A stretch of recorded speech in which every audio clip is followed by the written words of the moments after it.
Hello, नमस्कार दोस्तों।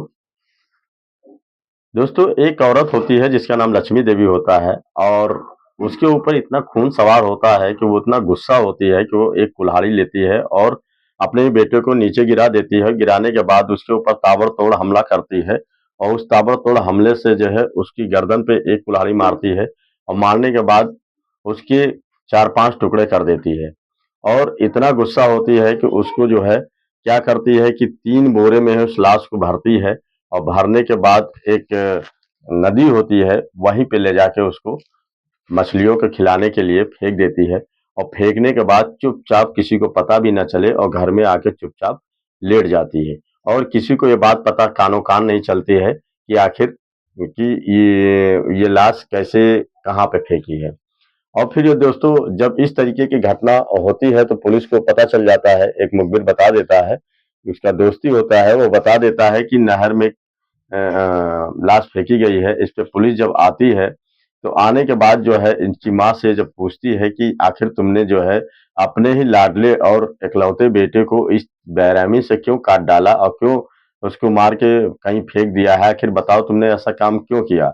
तो इस बात पे उसकी माँ हक्की-बक्की हो जाती है, वो कुछ बोल नहीं पाती है और बोलने के बाद जो है बिल्कुल सोचने लगती है और फिर एकदम से मजबूर हो जाती है, फिर उसको बताना ही पड़ता है। तो ये दोस्तों आप भी सोच के हैरान हो जाएँगे कि इतनी बड़ी घटना कोई माँ जो है अपने इकलौते बेटे को किस तरीके से कोई मार सकता है और उसके इतने टुकड़े करके जो है उसको नहर में फेंक दे।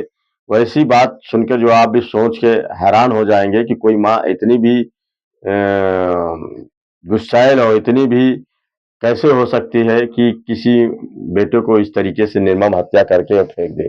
आइए दोस्तों ये कहानी आपको विस्तार पूर्वक सुनाते हैं। हमारा नाम हरकेश सिंह है, आपको जो है पूरी कहानी आपको बताऊँगा। ये कहानी आप सुनेंगे तो आपके रोंगटे रोंगटे खड़े हो जाएँगे। और ये कहानी दोस्तों जो है, इससे बहुत बड़ी सीख भी मिलने वाली है, आपको भी पता चलेगा कि आखिर जो है, ये घटना के पीछे क्या राज है। तो ये दोस्तों आपको पूरी कहानी आपको विस्तारपूर्वक सुनाते हैं और कहानी अगर अच्छी लगे तो लाइक, शेयर, कमेंट ज़रूर करिएगा और ये कहानी दोस्तों बिल्कुल सच्ची है, सच्ची घटना पे आधारित है क्योंकि झूठ बोलने से जो है आप लोग झूठ बोलने से विश्वास ही खराब होता है, इस वजह से हम लोग सोचते हैं कि कोई सच्ची कहानी और अच्छी कहानी आप लोग को सुनाएँ, जिससे आप लोग भी मनोरंजन से सुने और उसको समझें कि हाँ, आखिर इसमें क्या सीख मिलने वाली है। चलिए दोस्तों ये कहानी विस्तारपूर्वक आपको सुनाते हैं। ये कहानी दोस्तों है आंध्र प्रदेश के एक जिला होता है प्रकाशन। प्रकाशन जिला होता है वहीं पे एक गांव होता है कुबुम्बुम गांव। वहीं पे जो है एक लक्ष्मी देवी होती है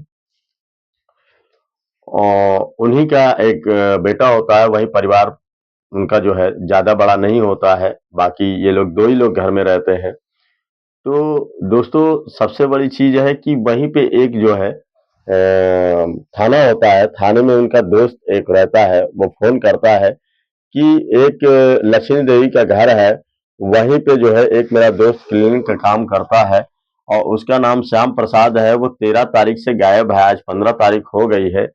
वो घर से बाहर निकला ही नहीं है, हमें पूरा-पूरा यकीन लगता है कि कोई बात ज़रूर है, उसकी कोई निर्मम हत्या कर दी है और लाश घर में पड़ी हुई है। इस पे पुलिस जो है पूरी सख्ते में आती है और आने के बाद जो है तुरंत जब वहाँ पे मौके वारदात पे पहुँचती है, तो पहुँचने के बाद दरवाज़ा खटखटाती है तो उसकी माँ बाहर निकलती है और जब पुलिस को देखती है तो हक्के-बक्के हो जाती है। उसको समझ में नहीं आता है कि आखिर पुलिस को ये सब राज कैसे पता है, आखिर पुलिस कैसे जान गई? तो वो दोस्तों पुलिस कहती है कि ये बताइए कि आपका बेटा कहाँ है? श्याम प्रसाद कहाँ है 13 तारीख से?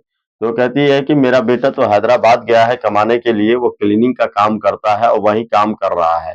तो इस पे पुलिस जब पूछती है कि अगर क्लीनिंग का काम कर रहा है तो तुम ये भी जानती होगी कि उसका नंबर तो जानते होगी, बातचीत होता होगा। लाओ फ़ोन नंबर लाओ, मुझे बात करनी है आपके लड़के से। तो इस पे से जो है उसकी माँ जो है फ़ोन नंबर निकाल के देती है और कहती है कि बात कर लीजिए। तो जैसे ही फ़ोन लगाते हैं तो उसका फ़ोन स्विच ऑफ बताता है। तो जो पुलिस कहती है कि फ़ोन तो स्विच ऑफ बता रहा है और मुझे पूरा यकीन है कि इस कमरे के अंदर जो है तुमने कहीं लाश छुपा के रखी हुई है और तुमने अपने बेटे की हत्या की है, पूरा मुझे यकीन है। तो इस पे जो है उसकी माँ जो है पहले तो कुछ नहीं बोलती है लेकिन फिर बाद में जो है रोने लगती है, रोने के बाद कहने लगती है कि हाँ, मैंने ही हत्या की है अपने बेटे की।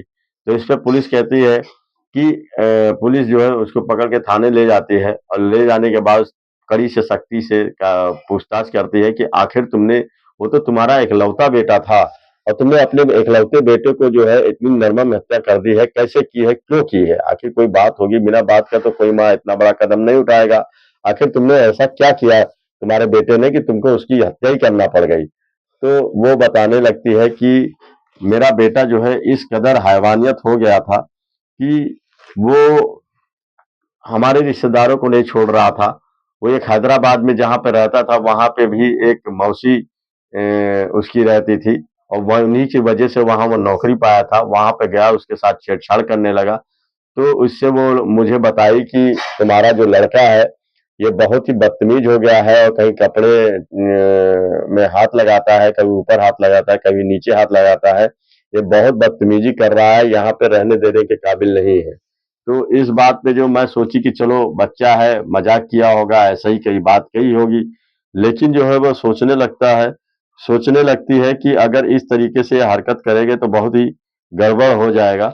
और फिर एक दिन बैंगलोर चला जाता है, तो इसकी दूसरी मौसी होती है, वो भी जब सुनती है तो उसको पहले से ही पता था कि ये आया है कुछ गलती ना करे और कुछ हरामीपना ना करे, लेकिन वो कुछ बोलती नहीं है। और ये क्या करता है कि खाना पीना खाता है और उसके बाद फिर अश्लील हरकत उसके साथ भी करने लगता है। और जब उसके साथ करने लगता है तो उसके जो और भी लोग होते हैं, पास पड़ोसी जब होते हैं, तो वो लोग भी आते हैं, उसको वहां से जो है किसी तरह से मार पीट करके खदेड़ा जाता है। हम लोग पुलिस में, वो लोग पुलिस में नहीं देते हैं कि बात आगे बढ़ेगी, इस चक्कर से मैं भी चुप रहती हूँ और कुछ बोलती नहीं हूँ। लेकिन हद तो सर जब हुई, जब वो एक खम्भम गया और खम्भम में वो वहां तो हद ही कर दी। उसकी एक मौसी और हम लोग 4 बहनें थी, तो वो 3 दूर-दूर थी और तो ये वहां भी पहुंच गया खम्भमपुर, तो ये सबसे मेरी छोटी बहन थी। तो ये वहां पे जब गया तो अपनी मौसी के साथ जो है पूरी तरीके से सख्ती से उसके कपड़े नोचने लगा और पूरे सख्ती से उसे जो है पूरा नग्न नग्न करके जो है उसके साथ सेक्स करने की कोशिश की और उसे जमीन पे पटक दिया। इससे से वो चिल्लाने लगी और चारों तरफ से जब लोग आए इकट्ठा हुए, इकट्ठा होने के बाद जो है फिर इसको मारा पीटा, मार पीट के वहां से भगाया। तो ये जब मुझे वो पूरी वारदात बताई तो मुझे सुनकर जो है बहुत ही गुस्सा आया। मैंने सोचा कि ठीक है, आने दो, आएगा तो है ही है। फिर वो जब वो घर पे आया और माँ से खाना मांगा, मैंने उसे खाना दिया। फिर बाद में उससे पूछा कि ये बताओ कि तुम इतने बेगैरत, इतने लाज शर्म घोर के पी गए हो और इस तरीके से तुम जाके अपने मौसियों, मौसी जानते हो मौसी क्या होती है? मौसी माँ समान होती है और तुमने जो है उनके साथ इतनी गंदी और जलील हरकत कर रहे हो कि उनके साथ जो है सेक्स करने की कोशिश की और उनके कपड़े फाड़ दिए और बेइज्जती कर दी और तुम्हें जो है इस तरीके से करना चाहिए। इस बात से कह रहा था कि मुझे सेक्स करने की इच्छा की और मुझे बहुत अच्छी लगी, इस वजह से मैंने ऐसा काम किया। इस बात को कहते तुम्हें तुम्हें शर्म है कि तो तुम्हारी माँ बराबर है, तुमने उसके साथ गंदी हरकत की। तो इसके बाद वो निर्लज तरीके से हंस रहा था। इस बात पे मुझे बहुत तेज गुस्सा आई और वहीं पे बगल में कुल्हाड़ी रखी थी, उसी कुल्हाड़ी से मैंने जो है एक बार किया। जब उसको खून निकलने लगा काफी, तो उसके बाद फिर मैंने सोचा कि अगर इसको हॉस्पिटल लेके जाऊंगी तो लोग जान जाएंगे और ये बच भी जाएगा। लेकिन बच भी जाएगा तो उसके बाद भी ये तो इसकी आदत नहीं सुधरेगी, क्योंकि ये गलती फिर से करेगा और फिर यही हैवानियत करेगा। तो इस बात पे मैं जो है उसके ताबड़तोड़ कई कुल्हाड़ी से वार किए और वार करने के बाद वहीं पे वो मैं पहले तो बहुत ही मिन्नतें की, भीख मांग रहा था, मुझे छोड़ दो माँ, अब गलती नहीं करूंगा। लेकिन मेरे दिमाग में खून सवार था, मुझे कुछ दिखाई नहीं पड़ा। फिर मैंने उसके ताबड़तोड़ कई वार किए जिससे वो वहीं पे गिर के तुरंत खत्म हो गया।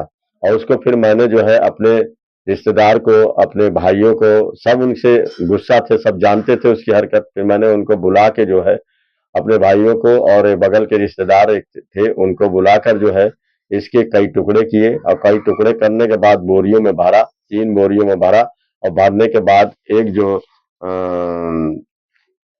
नदी होती है, नकला गंडी एक नदी होती है, वहीं में मछलियां बड़ी बड़ी घूमती हैं।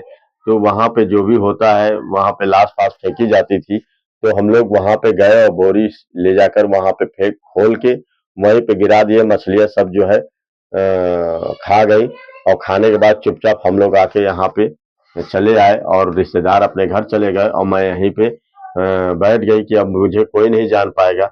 लेकिन सर मुझे ये नहीं समझ में आ रहा कि आप जो है इतनी बड़ी बात कैसे जान गए और कैसे आपको पता चल गया कि आप जो है इस तरीके से हमला हमने किया है और बच्चे को अपने बच्चे को मार के यहीं पे जो है काट के फेंक दिया है। तो इस बात पे जो है वो पुलिस कहती है कि उसका एक दोस्त है, उसी ने हमारे पास फ़ोन किया था कि यहाँ पे कोई उसने शायद वो मारते-पीटते वहाँ पे आपको देख लिया था गाली-गलौज करते हुए, तो वो जान गया था कि कोई माँ उसके साथ कुछ कर रही है, वो 13 तारीख से वो बाहर नहीं निकला और उसके बाद 15 तारीख भी हो गई तो मैं जान गया कि वो दोन कि कुछ बात हुई है क्योंकि न तो ना तो श्याम प्रसाद बाहर निकला और ना तो उसकी माँ बाहर निकली तो कोई बात जरूर हो गई है इसी चक्कर से ये बाहर नहीं निकल रही है उसी ने फ़ोन किया तभी हम लोग यहाँ पे दबिश दिए। तो ये तो बहुत ही गलत करी क्योंकि जो उसे समझा सकती थी और उसकी उम्र हो गई थी, तुम चाहती तो उसकी शादी कर देती तो इस तरीके से ये घटना तो नहीं घटती। तो कह रहे थे कि वो पैसा कमाता था, कभी पैसा हमें देता ही नहीं था, नशेबाजी में उड़ा देता था, मेरे पास एक पैसा था नहीं कि मैं उसकी शादी करती और बाद में अभी मैं सोचती तो क्या वो इतना बड़ा जलील हो गया था कि अपनी मौसियों के साथ जाके ऐसी हरकत करे वो भी एक नहीं मेरी 3-3 बहनों के साथ ऐसा किया उसने। तो इसी वजह से मुझे बहुत ही गुस्सा आ गया, गुस्से में मैंने कुल्हाड़ी से उसको मार करके वो मार कर दिया और वो मेरे बुढ़ापे का सहारा भी बनता लेकिन अब मैं क्या करूँ मुझे बहुत ही अफ़सोस हो रहा मारने के बाद इतनी बड़ी गलती मेरे साथ हो गई गलती मैंने कर दिया। तो इस बात पे पुलिस कहती है गलती तो किया करी हो अब की सज़ा भुगतोगी, तुम्हारे बुढ़ापे का सहारा था और तुमने उसको मार दिया समझाने के बजाय।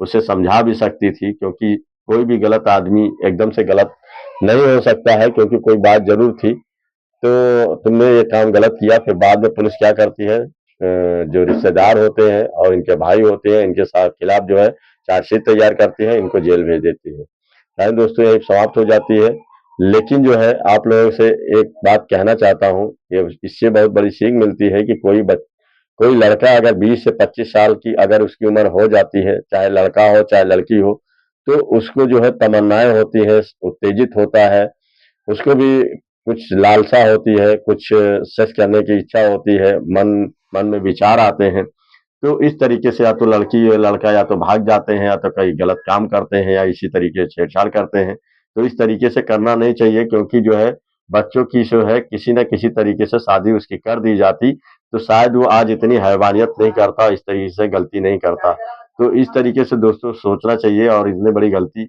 नहीं करनी चाहिए इससे बहुत बड़ी सीख मिलती है कि बच्चों की जब उम्र हो जाए तो उसे टाल मटोली ना करके उसकी शादी कर देना चाहिए। नमस्कार दोस्तों, कहानी अच्छी लगी तो लाइक शेयर कमेंट जरूर करिएगा। धन्यवाद।